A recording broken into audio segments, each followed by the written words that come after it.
The yogi bestowed on me a gaze of illumination which I have never forgotten. The cottage room was mysteriously lit with a mellow glow.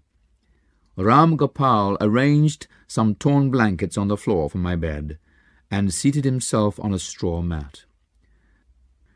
Overwhelmed by his spiritual magnetism, I ventured a request.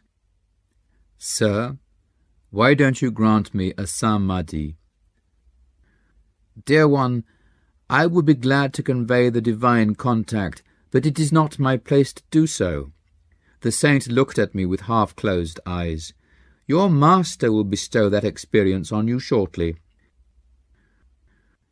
At dawn, Ram Gopal gave me rock candies and said I must depart.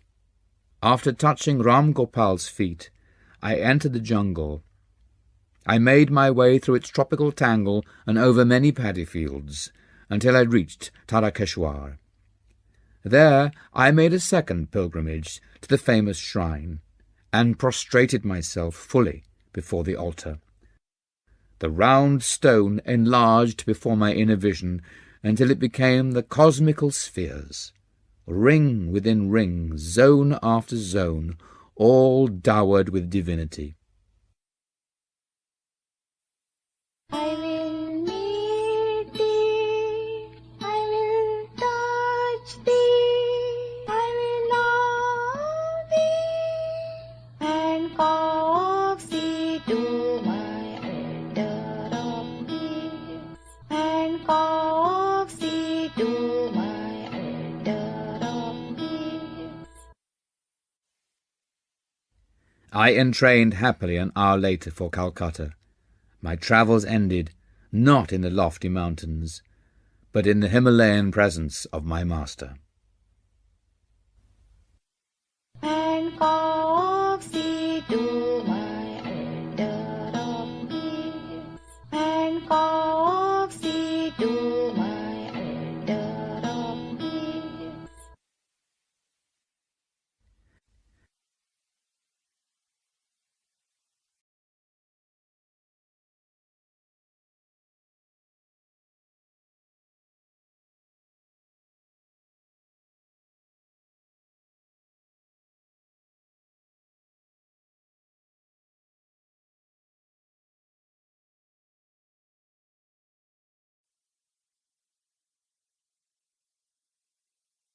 Your heart's desire shall be fulfilled.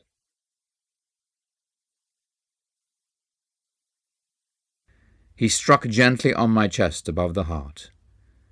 My body became immovably rooted. Breath was drawn out of my lungs as if by some huge magnet. Soul and mind instantly lost their physical bondage and streamed out like a fluid, piercing light from my every pore.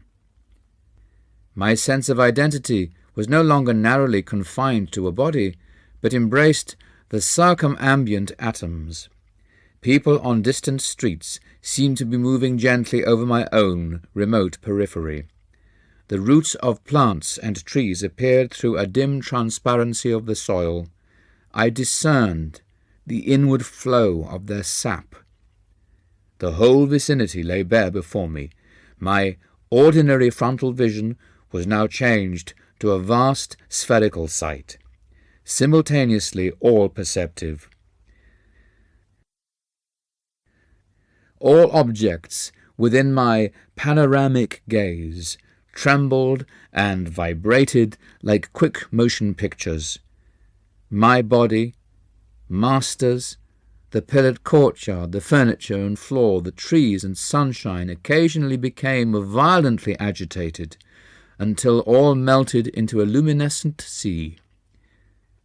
An oceanic joy broke upon calm, endless shores of my soul.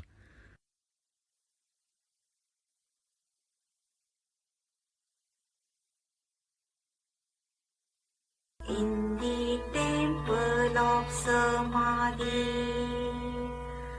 in the temple of bliss, in the temple of Samadhi,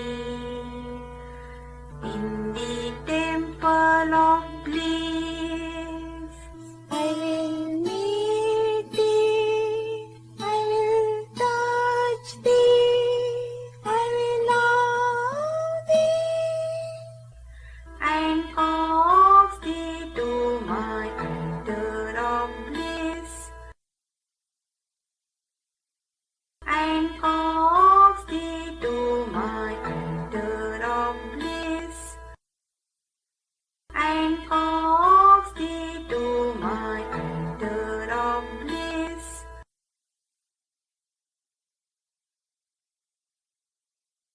A swelling glory within me began to envelop towns, continents, the earth, solar and stellar systems, tenuous nebulae, and floating universes.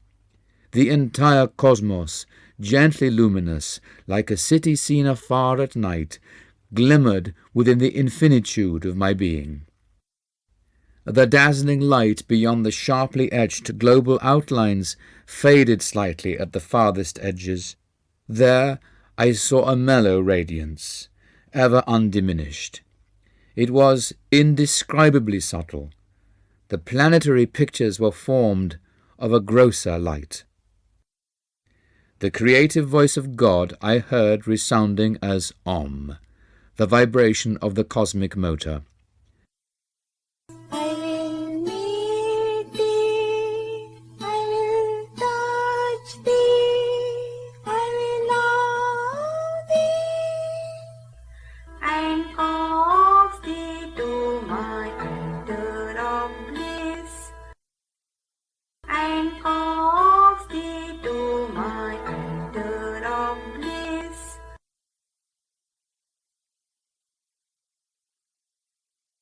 And cause thee to my altar of bliss.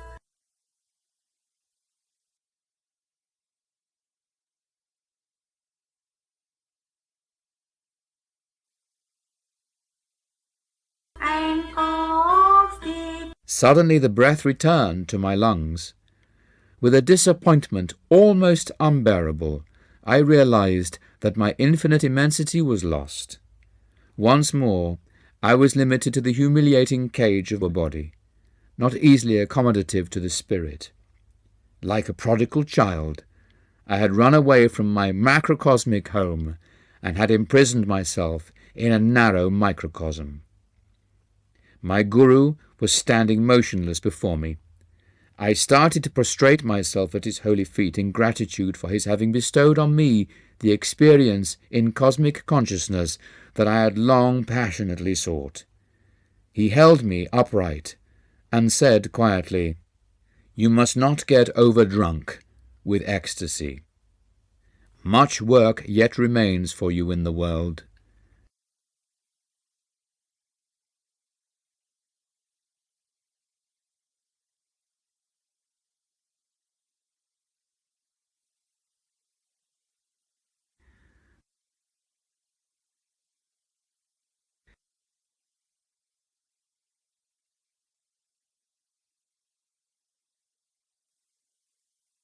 I will meet thee, I will touch thee, I will love thee, and cause thee to my altar of bliss, and cause thee to my altar of bliss.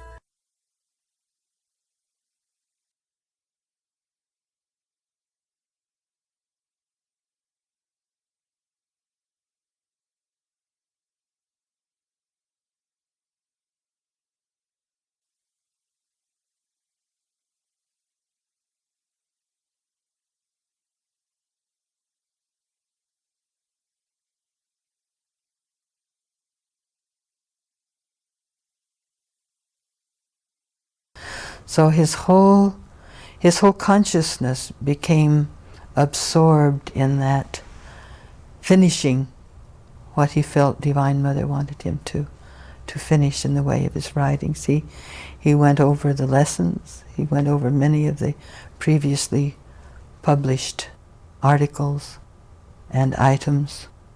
He worked with Taramaino on the Whispers, and he dictated to all of us. We all took a turn typing, and he would dictate on his manuscripts. And he would be totally lost, totally absorbed. Hours would go by, and we would have to remind him, "Master, you have been sitting so many hours. Shouldn't you take some food? Shouldn't you take a break?" And usually he would say, "No, my consciousness is in it. I have to finish, I have to finish."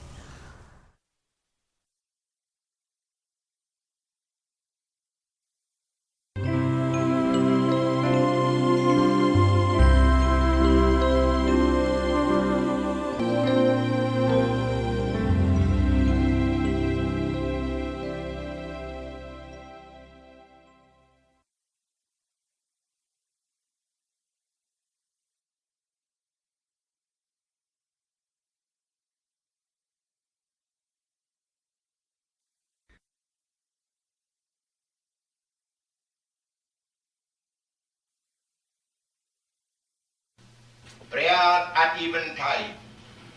The day is done, refreshed and sanctified with the sunshine of the day. I pass through the portals of evening, dimly adorned with faint stars, to enter into the temple of silence and worship thee. I worship thy spirit of approaching calmness.